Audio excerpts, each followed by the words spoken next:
Et si on se plongeait dans une époque où le monde a complètement basculé? Une époque où la vie a changé plus radicalement en une seule génération qu'en 1000 ans. C'est l'histoire d'une transformation incroyable, une histoire de fer, de charbon et surtout d'une machine qui a tout changé. Regardez-moi ça. C'est le marteau-pilon du Creusot, en France. Un monstre de métal, 100 tonnes, qui pouvait forger des pièces gigantesques avec une force qu'on n'imaginait même pas. C'est vraiment le symbole parfait de cette nouvelle ère, une puissance industrielle brute, totalement maîtrisée par l'homme. Mais en réalité, l'histoire ne se résume pas à cette seule machine, aussi impressionnante soit-elle. Non, la vraie star, c'est la machine à vapeur, qui a été perfectionnée par James Watt en 1769. C'est elle, le véritable cœur battant de cette révolution. Elle a fourni une énergie quasi illimitée qui a permis de faire tourner les usines de textiles, de creuser plus profond dans les mines et même de faire avancer les premiers trains. Et ce grand bouleversement, on lui a donné un nom, la révolution industrielle. C'est un changement total dans la façon de produire, de travailler et même de vivre. Ça a commencé au Royaume-Uni et puis ça s'est répandu partout en Europe et dans le monde, comme une traînée de poudre. Forcément, toutes ces nouvelles usines qui poussaient partout, pour fonctionner, elles avaient besoin d'une chose plus que tout, des bras. Des milliers, des centaines de milliers de travailleurs pour faire tourner les machines. C'est comme ça que des familles entières ont commencé à quitter les campagnes pour aller s'installer dans les villes. Et là, c'est vraiment le choc de deux mondes. D'un côté, on a la vie à la campagne, qui est rythmée par le soleil, les saisons, un rythme naturel. Et de l'autre, la ville industrielle, où c'est la sirène de l'usine et l'horloge qui dictent la vie de tout le monde. Le changement de rythme est total et pour beaucoup extrêmement brutal. Des villes entières sont sorties de terre, construites autour d'une seule et même industrie. Le Creusot en est l'exemple parfait. Avant l'arrivée de l'usine Schneider, ce n'était qu'un petit village. Après, la ville a littéralement explosé, avec un paysage dominé par les immenses cheminées qui crachaient leur fumée jour et nuit. Les chiffres parlent d'eux-mêmes, c'est assez fou. En quelques décennies à peine, la population de ces nouvelles villes industrielles a doublé, parfois triplé. C'est ce qu'on a appelé l'exode rural. Des familles entières qui abandonnent leurs champs avec l'espoir, souvent mince, de trouver une vie meilleure en ville. Alors, essayons d'imaginer une de ces familles. Ils laissent tout derrière eux, la ferme, le village, les voisins, tout ce qu'ils ont toujours connu. Ils arrivent en ville, sûrement avec beaucoup d'espoir, mais ils vont vite découvrir une réalité bien plus difficile que ce qu'ils avaient pu imaginer.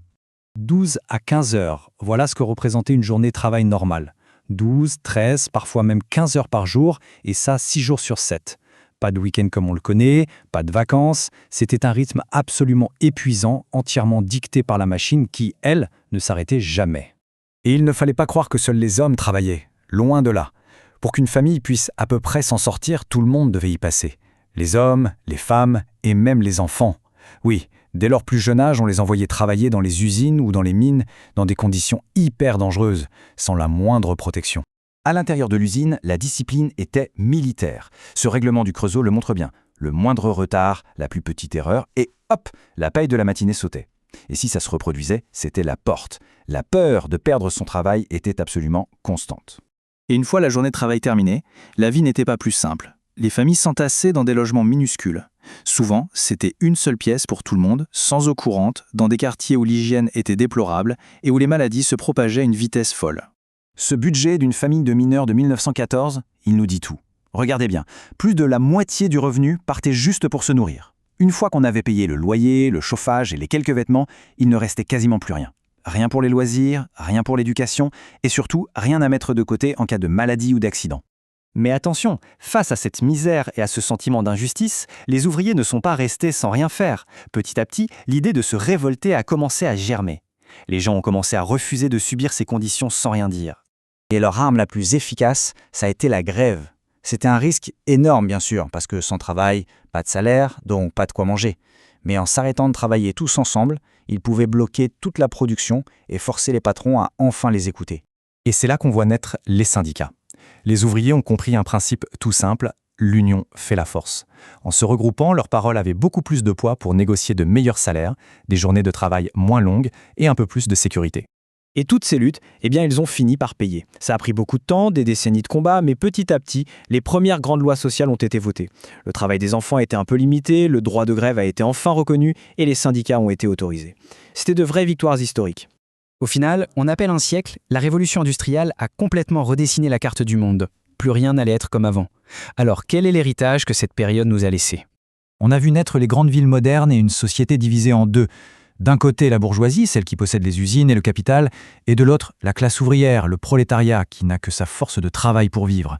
C'est aussi la naissance de notre monde connecté avec les chemins de fer, et le point de départ de tous les combats pour la justice sociale qui se poursuivent encore aujourd'hui. C'est indéniable, cette révolution a apporté des richesses et des innovations technologiques sans précédent. Mais on l'a vu, le coût humain a été terrible. La question reste donc entière, est-ce que le progrès, même le plus spectaculaire, doit forcément se payer par la souffrance d'une partie de l'humanité? C'est une réflexion qui est toujours aussi importante aujourd'hui.